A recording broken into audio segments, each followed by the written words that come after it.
Férias coletivas. Bom, aqui a gente encerra o assunto sobre as férias. Se você já chegou nas férias coletivas e precisa entender como é que ela é paga, calculada, fruída, você precisa entender as férias individuais. Não é à toa que a gente sempre deixa para falar de férias coletivas depois de explicar o funcionamento das férias individuais. Nas férias individuais, a pessoa trabalha um ano, vê o dia que ela entrou na empresa, calcula exatamente um ano de trabalho e ela ganha o direito de ter férias. Então, ela vai ganhar o vale-férias dela.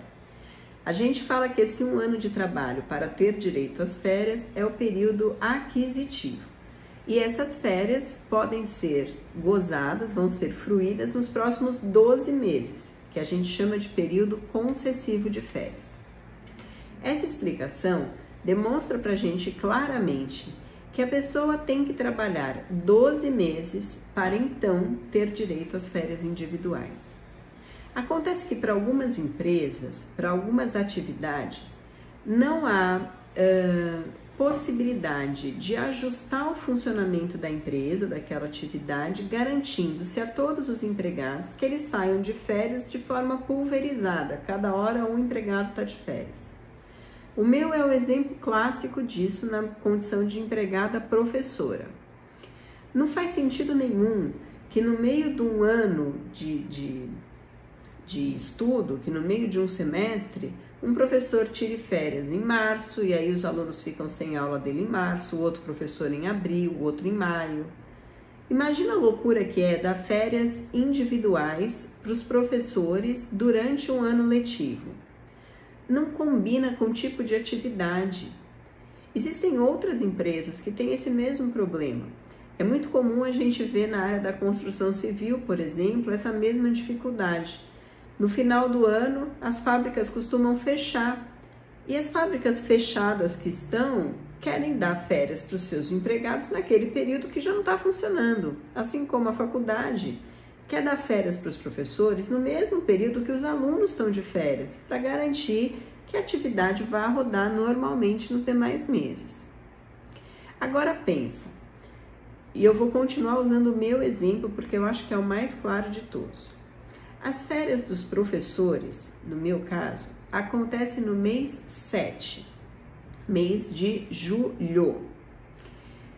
Eu fui contratada, suponha que eu tenha sido contratada como professora para trabalhar na faculdade, professora empregada, assinaram minha carteira no dia 2 de fevereiro, ou 1 de fevereiro. Então, eu comecei a trabalhar em fevereiro, eu trabalhei fevereiro, março, abril, maio, junho, julho, férias. Para todos os professores, férias coletivas. Eu só trabalhei 5 meses. Será que vou ter direito de sair de férias? Essa é a grande questão em relação às férias coletivas. Como é que é feito o pagamento e quem tem direito a sair de férias ou não? Bom, no exemplo que eu dei, eu vou ter direito de sair de férias aqui no mês 7. Trabalhei fevereiro, março, abril, maio, junho e já vou sair de férias. Por quê?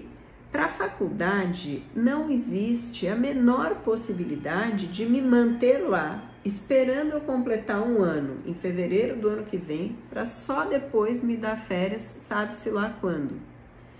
Para a faculdade é muito mais interessante que eu saia de férias junto com todos os outros professores, porque afinal de contas no mês 7 não vai ter serviço para mim, e quando eu retornar, eu vou iniciar uma nova contagem, um novo período aquisitivo. Aí sim, ele vai ser sempre de um ano e vai bater certinho com a data das férias.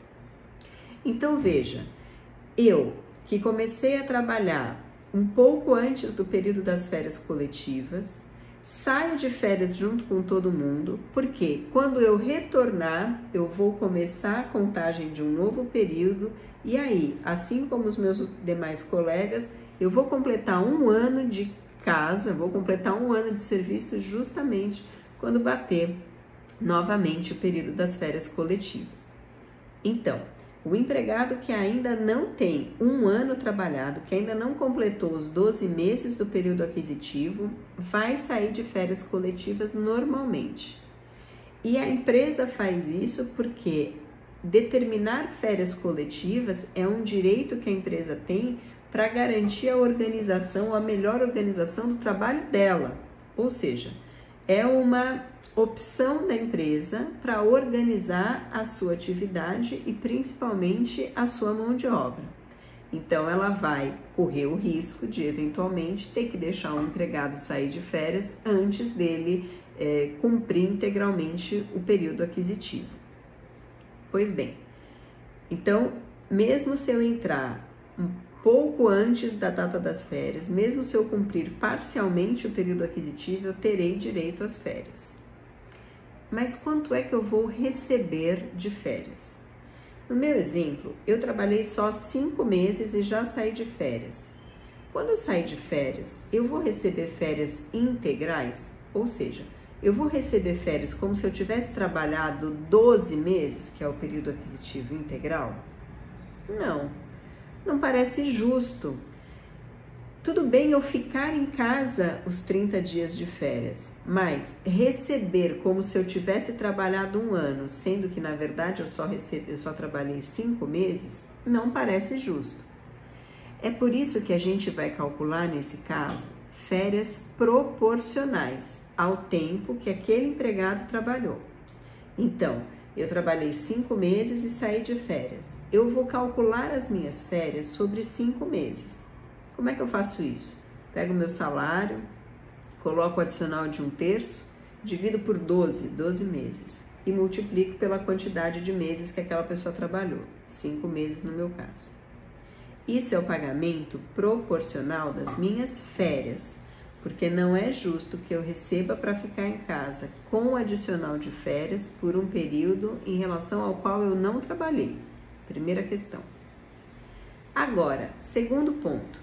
É justo para a empresa poder se organizar, para a faculdade, no exemplo que eu dei, poder estruturar a sua atividade, que eu fique na minha casa um mês sem poder trabalhar, então estou de férias coletivas, não posso trabalhar, vou ficar na minha casa, vou receber aquele mês proporcionalmente, lembra que são só os 5 meses, e vou ficar dura na minha casa, sem ter dinheiro para pagar as minhas contas, porque eu estou recebendo no mês de férias menos do que eu receberia trabalhando o mês inteiro? Afinal de contas, eu estou recebendo férias proporcional? Também não é justo. Então, como é feito o pagamento das férias coletivas nesse caso? Eu vou receber o mês inteirinho do meu salário. Eu vou receber um pagamento, uma licença remunerada. Eu vou receber pelo mês cheio. Se meu salário é R$3.000, eu vou receber R$3.000 naquele mês. Mas só vou receber férias, ou seja, só vou ter 1/3 a mais em relação ou proporcionalmente aos 5 meses que eu trabalhei. O mês eu recebo. O mês eu vou receber cheio, o pagamento. Afinal de contas, eu estou na minha casa porque a empresa determinou assim, porque é melhor para a empresa. Então, eu vou receber o meu pagamento cheio. Mas e aquele adicional de férias? Ah, sim, aquele adicional de férias eu só vou receber proporcionalmente a 5 meses. Vale a pena mostrar um cálculo disso para você e eu já vou apresentar esse cálculo. Antes, eu queria só falar mais um pequeno detalhe, aliás, 2 pequenos detalhes das férias coletivas. Primeiro, a empresa não pode determinar livremente que quer dar férias coletivas e avisar a toque de caixa a todo mundo que a empresa vai fechar e que ninguém mais vai trabalhar. A intenção de dar férias coletivas, ela deve ser informada para o Ministério Público do Trabalho e para o sindicato das categorias que trabalham naquela empresa, pelo menos com 15 dias de antecedência.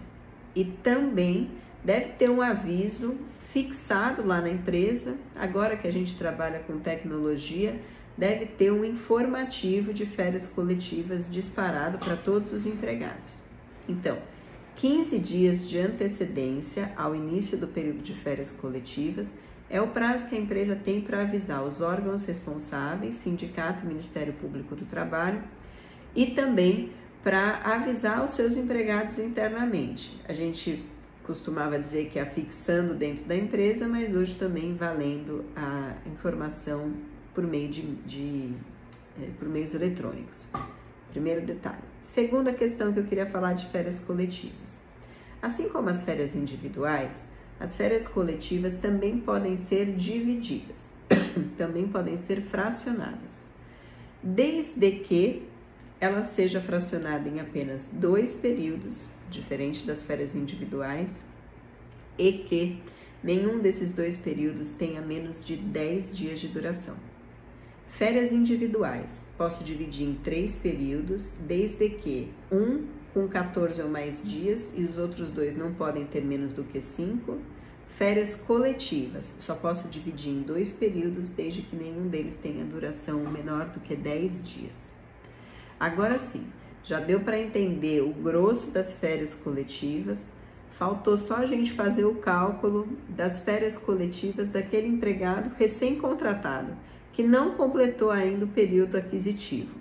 Essa questão do pagamento do mês inteiro e da proporcionalidade em relação a 1/3. Vem comigo que eu vou te mostrar como é que isso funciona desenhando para você.